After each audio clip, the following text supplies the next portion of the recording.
Salut tout le monde, aujourd'hui on va parler de l'un des films les plus attendus de l'année, si ce n'est le film le plus attendu de l'année, Avengers Endgame. Et avant que la vidéo commence, j'aimerais vous dire que, attention, la vidéo va spoiler à mort. Donc si vous n'avez pas vu le film, allez voir le film et revenez, parce que j'aimerais pas vous spoiler un film aussi gros que celui-ci, surtout qu'il se passe vraiment beaucoup de choses dans le film, donc vraiment allez voir le film pour vraiment comprendre ce que je vais dire. Allez, trêve de blabla, c'est parti pour ma critique d'Avengers Endgame.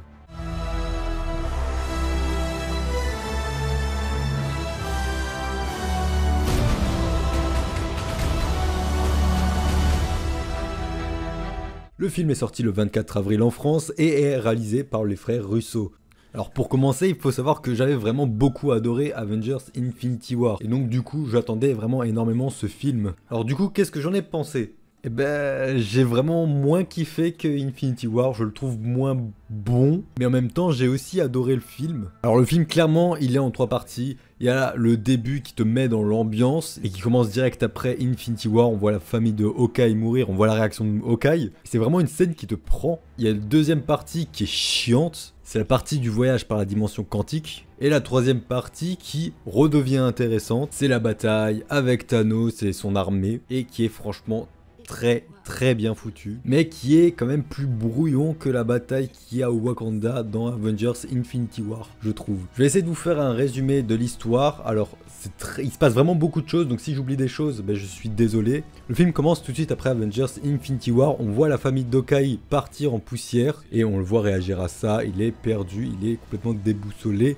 désorienté. Puis il y a le logo du Marvel Studios. Et ellipse de 5 ans, on voit Captain America, Thor, Hulk, Iron Man avoir continué leur vie malgré tout. Ça a été plus dur pour certains, pour d'autres ça a été plus joyeux on va dire. On voit Iron Man avoir fondé sa famille, il a eu un enfant avec Pods, et ça a été plus dur pour les autres, ils se sont tous laissés aller. Thor par exemple il est devenu gros, Hulk il est devenu dégueulasse, Hawkeye il va tuer des Yakuza à Tokyo, Captain America est dans un espèce de club de dépressifs anonymes, et Black Widow est à la tête de ce qui reste des Avengers, c'est-à-dire Captain Marvel, War Machine et d'autres Avengers moins importants. Mais certains d'entre eux refusent ce qui s'est passé et grâce à Captain Marvel, ils retrouvent Thanos sur sa planète tranquille pépère dans son champ et ils vont le buter tout simplement. C'est Thor qui le tue.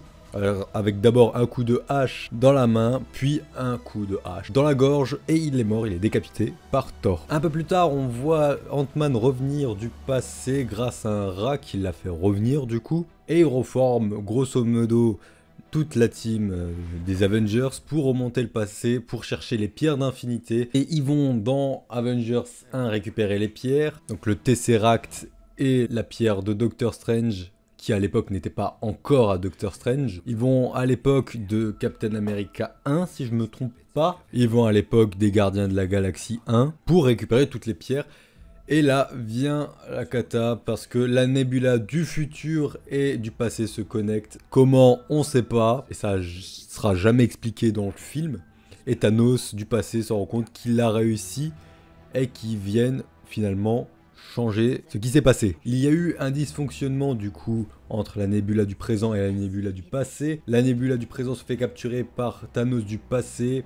Et la nébula du passé prend l'apparence de la nébula du futur et va utiliser le portail, la machine à remonter le temps pour pouvoir faire en sorte que Thanos du passé vienne dans le présent, foutre la merde et détruire les Avengers. Donc avec son vaisseau, il détruit la base, ça fait un grand champ de bataille et il amène toute son armée, Doctor Strange, tout ça reviennent. Il y a plein de trucs avec les gants, avec le gant. Hulk utilise le gant, ça réanime tout le monde.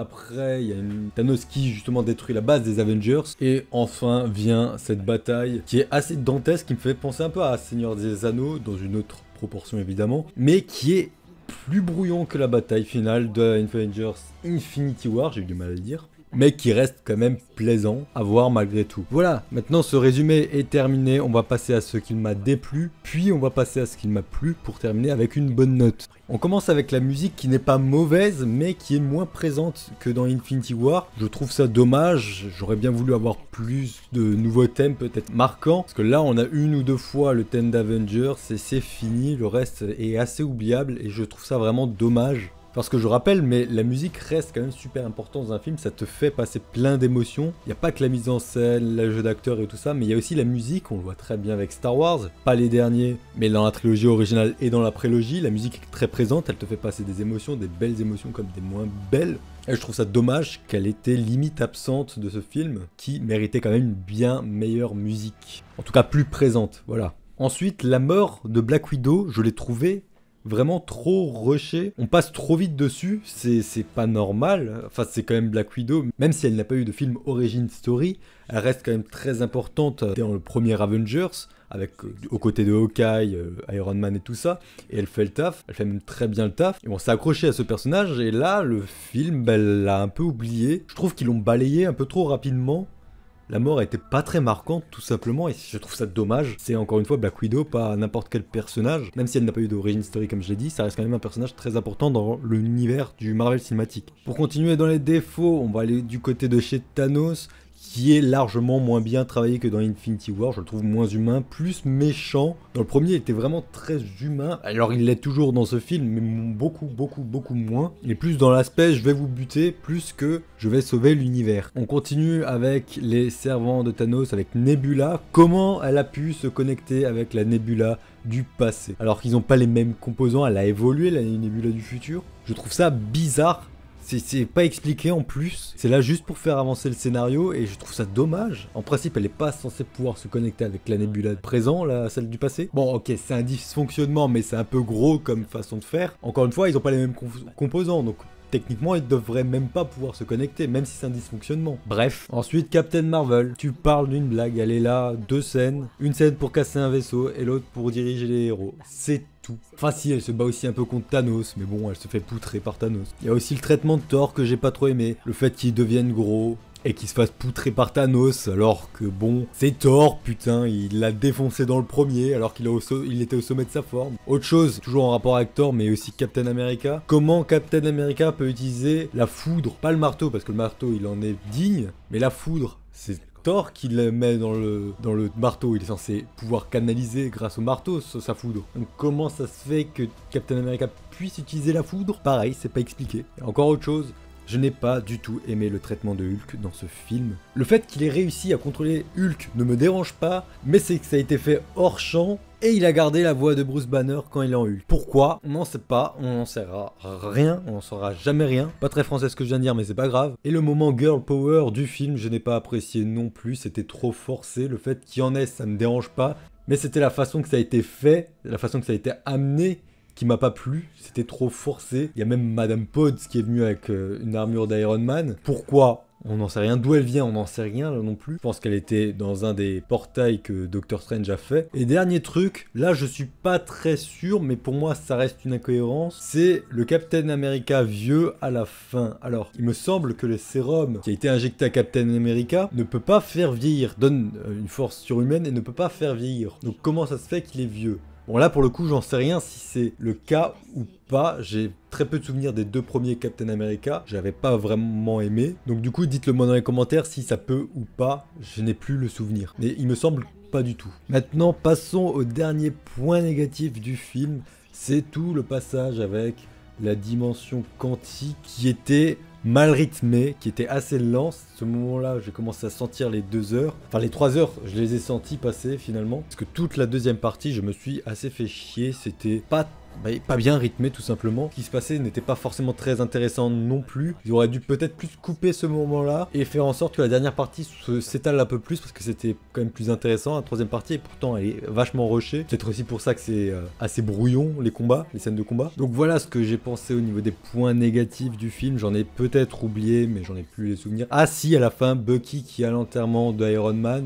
Alors qu'il a quand même buté les parents d'Iron Man, j'ai pas trouvé ça très bien. Mais vu que la scène de manière générale était plutôt belle, ça ne m'a pas dérangé plus que ça. Maintenant passons au point positif. Alors pour commencer, les effets spéciaux dans le film sont incroyables. Ils sont juste incroyables. J'ai adoré. C'était pas comme dans Captain Marvel où les effets spéciaux étaient un peu en dessous. Infinity War, ils étaient déjà excellents. Là, ils le sont tout autant. J'ai préféré toujours Infinity War à ce niveau-là parce qu'il y a plus de décors, c'est plus varié. Alors que là, ça reste quand même globalement la même chose. Et il n'y a pas eu de moment comme dans Captain Marvel où les effets spéciaux spéciaux ils étaient en dessous, là ils étaient tous bien, et je trouve ça cool qu'il n'y a pas tant de gens qui gueulent contre le numérique, parce que j'en vois beaucoup ces derniers temps gueuler contre le numérique en disant que le physique c'est mieux, mais à ce niveau-là, pour les cinémas en tout cas, le numérique fait largement plus le taf, donc continue à faire des films avec des effets spéciaux numériques, surtout s'ils sont aussi incroyables que ceux d'Avengers, Infinity War ou Endgame. Voilà. J'ai aussi vu beaucoup de critiques contre l'humour dans ce film.